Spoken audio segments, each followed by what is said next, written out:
시간에 이어서 이번의 용어는 면세점, 소액징수 면제 등에 대해서 공부할 수 있도록 하겠습니다. 그럼 원래 이제 면세점이라는 것은 우리가 과세 표준을 계산해 놓고 그 과표에다가 세율을 곱해야 할 텐데 세율을 곱하지 않고 과세권을 포기해 버리는 것, 이걸 우리는 면세점이라고 얘기합니다. 즉 쉽게 얘기해서 과표가 적었을 때 세금 계산하지 않겠다, 이게 바로 면세점에 해당이 되는 것이고요. 그 다음은 또 우리가 소액징수 면제라는 게 있습니다. 이 소액징수 면제라는 것은 세액을 산출을 해 놓고 징수할 세액이 적었을 때 걷지 않겠다, 이렇게 얘기하는 거죠. 그래서 세액이 적었을 때 징수하지 않는 것, 소액징수 면제라고 하고, 과세 표준이 적었을 때 세액을 산출하지 않고 과세권을 종결하는 것, 이걸 우리는 바로 면세점이라고 합니다. 그럼 이와 같은 내용에 따라서 우리가 직접적인 도형을 가지고 사례를 볼 수 있도록 하겠습니다. 그럼 우리가 통상적으로 할 때 한마디로 면세점, 소액징수 면제 또는 과세 최저한 제도라고 있는 것인데, 우리가 일상적으로 어느 세금이든지 과세 대상을 측정을 하고, 그럼 과세 대상은 각 세법에 다 정해놨다는 거죠. 그래서 과세 대상을 측정을 했을 때 이 가액이나 양으로 측정을 한다고 그랬어요. 그래서 과세 대상을 측정해 놓은 것을 우리는 과세 표준이라고 얘기하고, 여기서 과세 표준에서 곱하기 세율 하게 되면 산출세액이 나오게 되겠죠. 그런데 우리가 이제 과세 표준에서 세율을 곱할 때 이 세율을 곱하지 않고 바로 소액이거나 양이 적었을 때 과세 표준에서 세율을 곱하지 아니하고 여기서 과세권을 종결하는 거, 이걸 우리는 면세점, 이렇게 얘기합니다. 그래서 우리가 면세점 하게 되면 우리가 여러 가지가 있지만 그중에 취득세에서는 취득의 가격이 50만 원 이하일 때는 부과하지 않겠다, 이게 바로 취득세에서 면세점을 얘기 듣게 됩니다. 물론 이제 모든 세금이 다 면세점이 있는 것은 아니고 일부 세금에 대해서 면세점 제도가 있음을 명심하셔야 합니다. 그리고 우리가 이제 세율을 곱하면 산출세액이 나오게 되고, 이 산출세액을 기준으로 해서 납세무자에게 세금을 징수해야 됩니다. 그런데 이와 같이 납부할 세액이 적어서 과세하지 말자, 그래서 세액이 적어서 징수하지 않는 것, 이걸 우리는 소액징수 면제라고 합니다. 그럼 이 소액징수 면제는 주로 재산세 같은 경우가 있는데, 우리가 일상적으로 재산세에서는 고지서 한 장당 기준으로 여러 개 합치지 마시고요, 고지서 한 장 기준으로 2,000원 미만은 징수하지 아니한다, 이런 말을 했을 때 세액이 적어서 징수하지 않는 것, 이걸 우리는 소액징수 면제라고 얘기를 합니다. 그래서 우리가 통상적으로 공부하시다가 면세점 얘기했을 때는 과표 기준에서 터는 것이고, 그다음에 소액징수 면제했을 때는 세액이 적어서 여기서 징수하지 않는 것, 그래서 소액징수 면제와 면세점을 구분해 주시면 됩니다. 그래서 우리가 용어를 정리해 봤고요. 그 다음에 또 우리가 세목별 소액징수 면제 등을 살펴본다면, 우리가 취득세 같은 경우는 취득세는 취득가액이 50만 원 이하는 취득세 계산하지 말자, 여기서 과세권을 종결하자. 그리고 우리가 시험에 출제되는 항목은 아니지만 그래도 상속증여세에 가면 상속증여재산이 50만 원 미만이면 상속세 부과하지 말자, 그래서 끄트머리가 이하 미만자, 이렇게 조건을 좀 살피면 되겠습니다. 그 다음에 재산세 같은 경우는 고지서 한 장당 기준으로 2,000원이 되지 않으면 징수하지 않겠다. 그럼 우리가 또 기본 본법을 공부하면서 재산세에 들어가면 이 내용을 공부하게 됩니다. 자, 이렇게 해서 용어에 대한 걸 알아봤고요. 그 다음에 또 우리가 공부하시다 보면 각 세금마다 과세 금지된 대상이 있습니다. 이를 과세하지 않는 것을 우리는 비과세라고 얘기를 하게 되지요.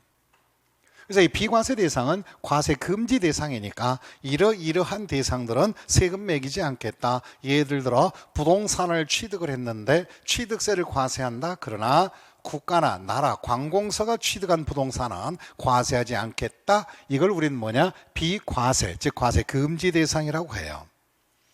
그래서 이런 과세 금지 대상인 비과세가 되면은 신고 등의 납세 절차가 진행되지 않게 됩니다. 그래서 비과세 대상들은 각 세금마다 납세 절차를 진행하지 않고 과세권이 종결된다. 이렇게 보시면 되겠습니다.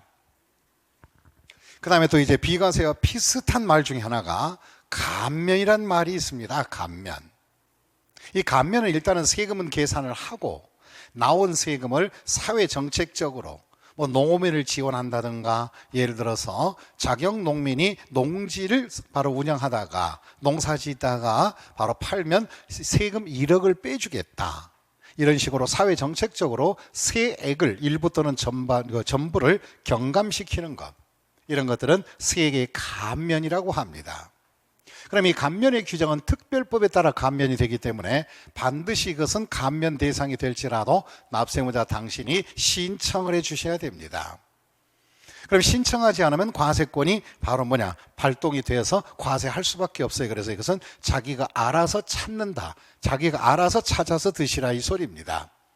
그래서 감면은 일단은 세금을 깎아주는 것이다. 즉 사회정책적으로 조세를 경감시킨다. 이렇게 보시면 감면이다 생각하시면 되겠습니다. 그럼 비과세와 감면의 사례를 한번 볼 수 있도록 하겠습니다. 이 비과세나 감면은 뭐냐?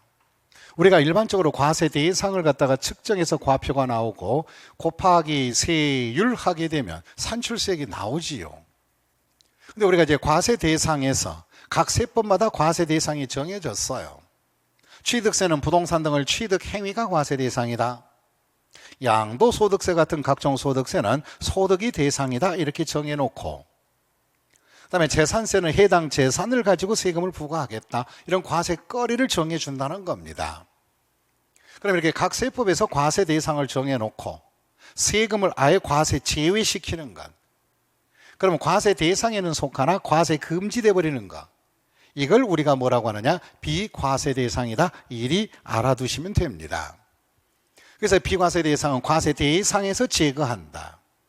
그럼 아까 했듯이 과표에서 제거한다는 건 면세점이고 그다음에 이렇게 곱하기 세율을 해서 산출세액이 나오게 되면 조세 특례 제한법상 감면 신청을 하게 되지요. 이게 특별법이니까요. 그럼 세금이 만약에 100만 원이 나왔을 때 50만 원을 특례 제한법상 감면 신청을 했다. 그러면 감면세액을 뺀 나머지가 최종적으로 내야 될 결정세액이 된다. 이렇게 판단해 주시면 돼요. 그럼 이제 우리가 여기서 한 번 더 응용을 한다면 과세 대상에서 빼준다. 비과세. 방금 전에 배웠듯이 과세 표준이 적어서 세액을 산출하지 않겠다. 이걸 우리는 면세점 이렇게 얘기하고 그 다음에 세율을 곱해서 산출세액에서 감면 신청을 했을 때 이걸 우리는 조세 감면세액이라고 얘기하고 그러면 결정세액을 내야 할 텐데 아까 했듯이 낼 세금이 적었을 때는 소액징수 면제는 또 설명을 했으니까 그걸 한번 우리가 취지를 알으시면 돼요. 그래서 과세 대상에서 금지 비과세, 산출세액에서 제거시켜주는 것 이걸 우리는 조세 특례 제한법상 감면세금이다라고 판단해 주시면 됩니다. 그 다음을 보겠습니다.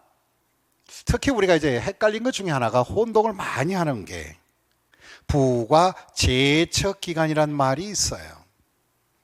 이 부과 제척기간은 과세관청에서 확정된 세금을 갖다가 세금을 부과할 수 있는 과세권의 행사기간을 말해요.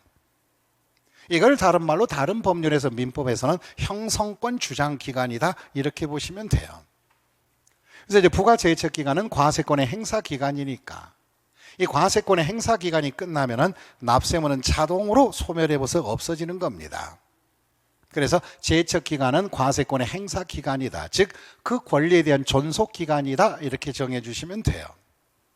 그러면 존속 기간에 해당되는 것은 과세권의 행사 기간이다 해 주시면 되고 우리가 세법상 부과 제척 기간을 바라보면 또 이렇게 되는 거죠. 특히 우리가 시험에 직접 출제되지는 않지만 그래도 한 번쯤 우리가 참고적으로 알아야 될 것이 상속세와 증여세 같은 경우는 과세권의 행사기간이 사기나 부정, 또 부정으로 환급받거나 또 신고 등을 안 했을 때, 거짓 또는 누락 신고했을 때 법정 제척기간은 15년이 됩니다. 그럼 적어도 상속재산에 대해서 상속세를 좀 띄어드시고 싶으면 15년 동안 버텨야 됩니다. 그 정도 버티다 보면 또 본인이 상속이 개시될 수도 있겠네요. 그래서 그렇게 기간이 장장 깁니다. 그리고 기타 경미한 사건들은 상속 및 증여세는 법정 제척 기간이 10년을 적용한다는 거예요. 그 중에서 이제 우리가 상속세와 증여세만 제척 기간이 이렇게 좀 달라지고요. 하지만은 상속세와 증여세 이외의 국세나 지방세, 예를 들어서 취득세나 등록세, 그 다음에 뭐 양도소득세 이런 것들, 모든 이제 상속세와 증여세 이외의 국세나 모든 지방세들은 사기 부정은 10년이 되는 것이고요. 그 다음에 무신고했을 때는 7년 되는 거고요. 기타 사건의 경우는 5년을 적용합니다. 그럼 우리가 통상적으로 우리가 공부할 때 상속증여세는 별도로 출제되는 것은 아니니까 참고적으로 알라는 뜻이고요. 그 다음에 이제 상속증여세 이외의 국세나 지방세들은 10년, 7년, 5년, 17호로 한다는 거. 다시 한번 생각해 봅시다. 17, 5년 간다는 거 이걸 참고하시고요. 그래서 사기는 10년 40, 그 다음에 무칠, 그 다음에 외오 하시면 됩니다. 그래서 이번에 24회 시험에도 역시 34회 시험에도 바로 이 부분에 해당되는 거, 사기, 부정, 양도세, 포탈 이런 것들 하나의 지문이 출제된 바가 있습니다. 그 다음에 또 우리가 또 참고할 게 뭔가, 소멸시효 완성이라는 게 있습니다. 소멸시효는 뭐냐, 아무리 제척기간이 있다 하더라도 과세관청에서는 납세 의무자에게 징수 의사 표시를 해야 돼요. 그럼 세금을 내어달라고 과세관청에 의사 표시하는 거, 관청에서 의사 표시하는 것을 우리는 한마디로 징수 의사 표시라고. 의사 표시 방법은 간단해요. 예를 들어서 신고하여 납부를 하지 아니하였을 때 고지서 보내거나 또 안 되면 독촉장 보내고 또 내지 않으면 압류도 하고 또 한마디로 공매 처분까지 진행되는 것, 이런 것들을 우리는 뭐냐, 고지 독촉 등을 하는 것이 뭐냐, 한마디로 봐도 징수 의사 표시가 됩니다. 그럼 이런 징수 의사 표시를 일정 기간 동안 하지 않게 되면 그 기간이 경과함으로써 시효가 완성돼 버린다는 거죠. 그러면 소멸 시효가 완성되면 역시 납세 의무는 소멸하게 됩니다. 그럼 우리가 정리할 것이, 소멸은 제척 기간 만료도 소멸하고 시효 완성도 소멸하는 것인데, 단지 제척 기간은 한마디로 뭐냐, 과세권의 행사 기간일 것이고 그 행사 기간 이내에 바로 징수 의사 표시를 일정 기간 동안 하지 않게 되면 납세 의무 자체가 소멸한다 생각하시면 돼요. 그러면 도대체 제척 기간과 징수 의사 표시를 안 했을 때 시효가 어떤 차이가 있을까? 내용을 정리해 볼 수 있도록 하겠습니다. 그건 제척 기간의 만료와 소멸 시효의 완성을 비교해 보면, 제척 기간은 일단은 과세권의 행사 기간이니까 제척 기간은 기산점으로부터 출발하게 됩니다. 그럼 종전에 방금 전에 설명했듯이 제척 기간은 10년, 7년, 5년, 15년, 10년이 있다고 그랬어요. 그럼 아무런 생각 없이 기산점으로부터 시작해서 제척 기간은 진행하다가 제척 기간이 만료가 되면 자동으로 납세 의무는 소멸하게 되고, 소멸됨으로써 차후에 과거 세금에 대해서는 일제 징수 의사 표시나 이런 걸 할 수 없다는 겁니다. 그러면 제척 기간에 바로 만료가 되면 납세 의무는 소멸한다, 이것이 가장 기본이 되는 것이고요. 하지만 제척 기간이 살아 있어도 징수 의사 표시는 해야 돼요.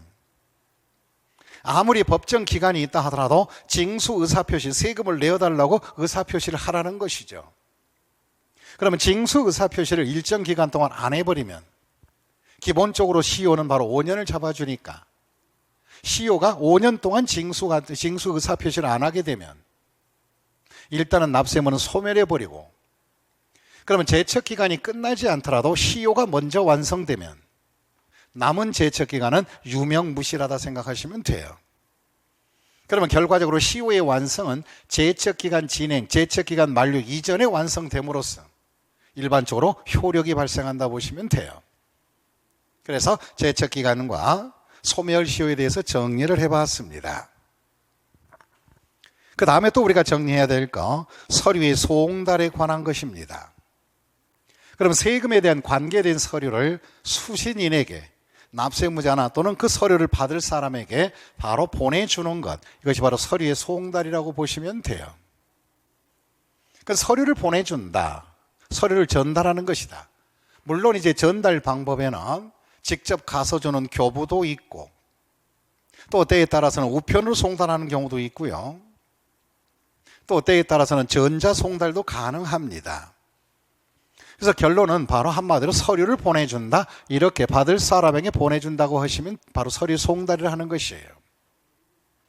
근데 서류 송달 과정에서 서류를 송달 받을 사람이 없거나 또는 방문하여 교부하려고 갔더니 소재지가 불분명해서 받을 수가 없을 때, 납부기한까지 전달할 수 없을 때 바로 전자 게시판이나 일간지 신문에 발표해서 서류를 보내주는 거, 이걸 우리는 보내주는 걸로 하는 거, 이걸 우리는 일반 송달이 아니라 특수 송달인 공시 송달이라고 하게 됩니다. 그럼 송달 받을 사람이, 받아야 할 사람이 받을 수가 없는 상황에 놓일 때 공시하겠다는 그런 취지가 돼요. 그럼 이렇게 이제 공시 송달을 하게 되면 공고한 날로부터 14일이 지나면 서류가 공시와 송달된 것으로 간주하게 됩니다. 그러니까 14일 후에 효력 발생한다 보시면 됩니다. 근데 공시 송달은 아무 때나 공시하는 거 아니에요. 이 또한 공시 송달 문제가 시험 문제 2번 정도 출제된 바가 있습니다. 그럼 이 경우에 공시 송달은 어떤 거냐? 첫째가 송달 받을 사람이 외국에, 영업소나 주소가 외국에 있어서 송달이 어렵다고 판단됐거나 또는 외국에 있지 않더라도 주소나 영업소가 불분명해서 전달이 곤란할 때도 있고요.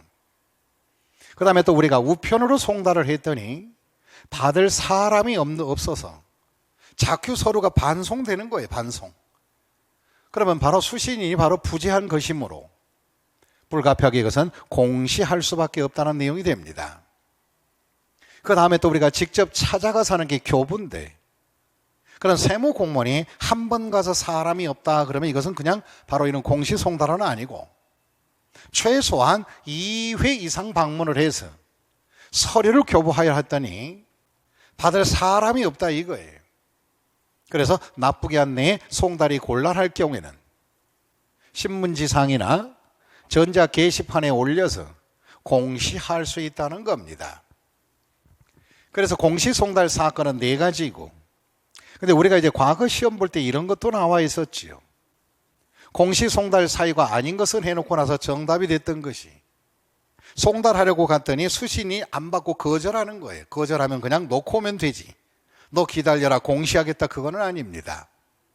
그래서 공시 송달 사건 4가지가 법정 기준이 된다는 것을 참고하시면 되겠습니다. 자, 이렇게 해서 우리가 기초 용어를 정리하는데 꼭 우리가 세법에서 필요한 것들, 일련의 내용을 정리를 해본 겁니다. 그래서 이걸 좀 수차 반복에 좀 들으시고 용어가 적재적소에 어떤 것이 필요한 것인지를 우리가 검토할 필요가 있다는 겁니다. 그래서 우리가 용어 정리만 5번만 듣고 공부해도 세법을 정리하기가 훨씬 편하다는 것을 명심하시고 최선을 다해서 좋은 결과가 있기를 빌겠습니다. 고맙습니다.